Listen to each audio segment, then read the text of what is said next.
back to Wayne TV. I'm Joel Gilly. I'm joined by Jessica Strickland. This is In the Garden with Jessica. We're not in a garden right now, but we're in the beautiful Maxwell Center. Yes. And what is the name of this room for people who have not seen this? We've kind of called it the Master Gardener Room, but also the Plant Clinic. Our Master Gardener volunteers have a plant clinic they run from April to August, and on Mondays and Wednesdays from 10 to 1, they're in here and they're trained volunteers that can help people with their gardening questions. So Awesome. people can call their phone number or call the main office number. They can send them an email, and they can also just come in with samples and questions. So they see a variety of things throughout the year, and it helps them learn as they're going through it also. But a lot of them are very knowledgeable in their different areas and very excited to help people with their gardens. It's a free resource. It is, yes. It's one of those things that a lot of people don't know about. If you're having a problem in the yard, in the garden, you've got these master gardeners that can help you. Absolutely, and you can even come by our office even when the plant clinic's not open and drop off a sample or drop off a question, and we can leave it for them, and when they're here, they can help you with your question, contact you, and get back in touch with you. Cool. All right, so we are joined with some plants, plants here.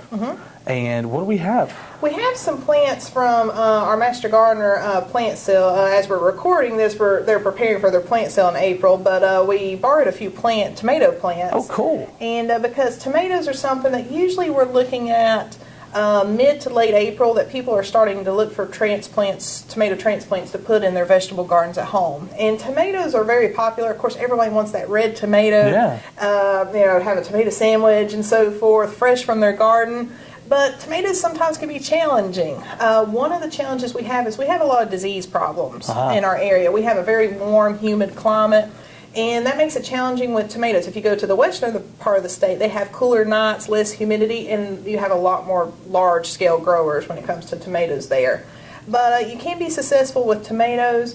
So some of the things I want to mention today was definitely about selecting varieties that have disease resistance. Because some varieties will have disease resistance, others won't. Some of your heirloom tomatoes, like German Johnson, Cherokee Purple, and so forth, people want the heirloom tomatoes because of the flavor. However, the tomatoes don't have a lot of disease resistance. So we've got a few examples here of ones that have some disease resistance. This one is called Amelia, and Amelia has some disease resistance for some of our soil-borne diseases that affect tomatoes. If you've ever had a tomato wilt virus, you know it because your tomato plant looks beautiful, you're getting very close to having tomatoes, and then all of a sudden it wilts, you try to water it, it doesn't come back, and it just burns up and dries up, and that's it. And it's a disease in the soil, and we don't have a way to control it in the soil, so we have to go with finding resistant varieties if we're going to plant in the same spot. So Amelia is a good one to look for because it has some good disease resistance. Okay. Another one we have that has some disease resistance is Better Boy. A lot of people have heard of Better Boy tomatoes, and it has some good resistance too to some of those soil disease problems that affect tomatoes. Okay. And this is another one? This one is cherry tomato, and I included it because if you've never grown tomatoes and you're looking for something easy to grow and have some success with, cherry tomatoes are very easy to grow. They're the little tiny tomatoes. Like salad tomatoes. Exactly, yes. And everybody loves growing these because you can just pick them off and eat them. Yeah. And they're very prolific as far as you'll get a lot of tomatoes from them. And it doesn't seem to be bothered as much with some of our disease issues. Interesting. So now, this is for people who don't know anything, maybe they're getting into gardening. I mean, these plants look almost identical. They do. But they're two different types. They are. So, I mean, Better Boy, you're going to have a larger tomato. This one's smaller, but you can't really tell much difference. So you really have to go with how it's labeled. The Master Gardeners here made sure when they planted the seeds they were labeled properly. So when you shop around, you got to ask, what is the variety of this? And do a little research. You can grow tomatoes from seed. You'd probably start them indoors, probably more late February, early March. Okay. And then you can move them outside, but you would make sure you got enough light and so forth and warm temperatures to grow them from seed. But there's catalogs that sell tomato seeds in all different names, and there's so many different varieties and types of tomatoes to pick from. So some people have their favorites that they go to every year and have good luck with. That's really interesting. So we need to make sure that our tomatoes are disease resistant. Anything else we need to watch out for? Another thing is when you buy them like this is a good example of it. Starts to get a little leggy. This is a good strong plant, but sometimes you see where they start drooping over. The leaves are spaced out. And that's okay. Some people kind of steer away from that and think this is the better plant to get because it's fuller. But this is actually a good one too. Tomatoes are interesting because if you plant this deeper, it's going to root along the stem. Interesting. And you can even see, sometimes you can feel some little bumps on there where the roots are starting to form on the stem. So if you get something that's too leggy, you can take off these bottom leaves and you can actually kind of dig a little trench, lay it down like that, and just curl it up and cover this whole part with soil. And you're going to end up with all this developing roots and have a stronger root system. So that's going to encourage it to have a stronger root system, take in more water, and be a little more drought resistant when we have hot summer weather. So they're easy to plant and grow, but don't steer away from it just because it's leggy. You can plant it deeper, and that's okay. Now, from someone who, I'll be completely honest, I don't do a lot of gardening. Sure. The hair. Yes. That's just a characteristic of tomatoes, and you can tell too they have that smell to them. Yeah. There's a distinct smell with tomatoes. So if you start handling a lot of tomato plants, you'll have that smell in your hands for a little while. Yeah. So does the hair do anything? I don't know if it does or not, but it's just a characteristic of tomato plants. I'm not sure. Pretty cool. This one actually has a little flower started on it, and it's tempting to keep that because you think, ooh, next after the flower is going to be a tomato. But that's still a small plant. So probably what I would do as soon as I plant that is I would just pinch it off like that. Because what I want to do is encourage that plant to grow more leaves and more roots and be stronger before it starts putting its energy into flowers and fruit. That's a good point. And so if you see that early on, just pinch them off. It's fine. The master gardener's not going to be upset that you picked off the flower. No, they're going to be okay with it. They've been doing that to these anyway to try to make them a little fuller and make a little stronger plant. But yeah, you'll see some flowers come in a little early, and it's probably better just to take them off until the plant gets established. That's good to know. Anything else about tomatoes? We've learned a lot so far. That's the main things if you're going to plant tomatoes in your garden this spring and the summer. Of course, these get really big, so you want to stake them, have some way to, either the cages or some people use, stakes in between and rope to hold them up. But you do need some way to support them. Absolutely. Because they will get really large.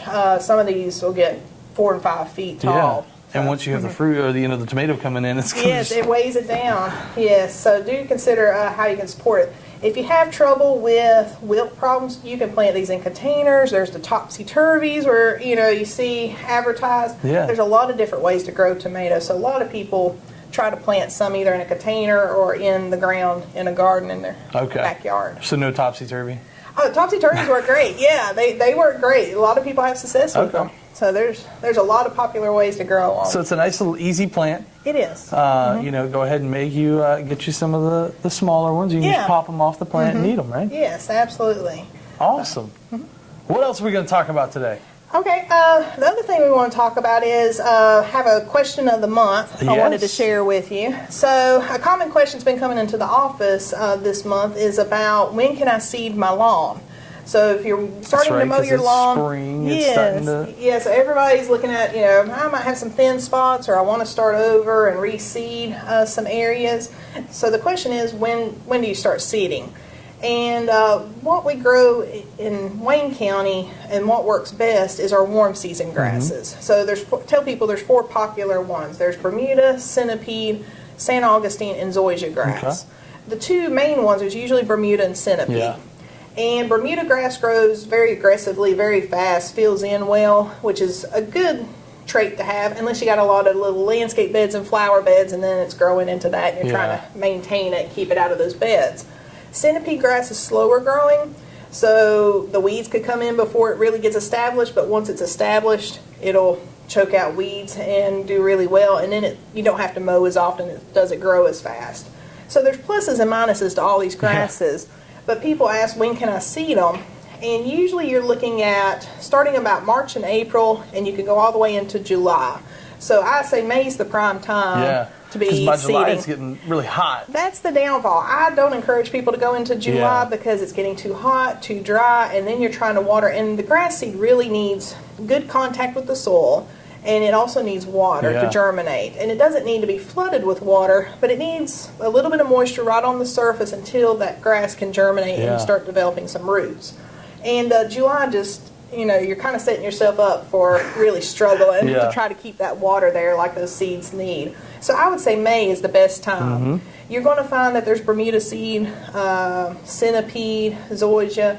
San Augustine grass, you don't find any seed for that. The only way you can get that is through sod. Okay. But you actually have to get pallets of sod for San Augustine. Now, why is that? There's just not any seed developed for it that germinates really well. Zoysia grass used to be that you couldn't find seed, and now you're starting to see seed available for zoysia grass. But with Now, this is a dumb question, but how do they get the sod?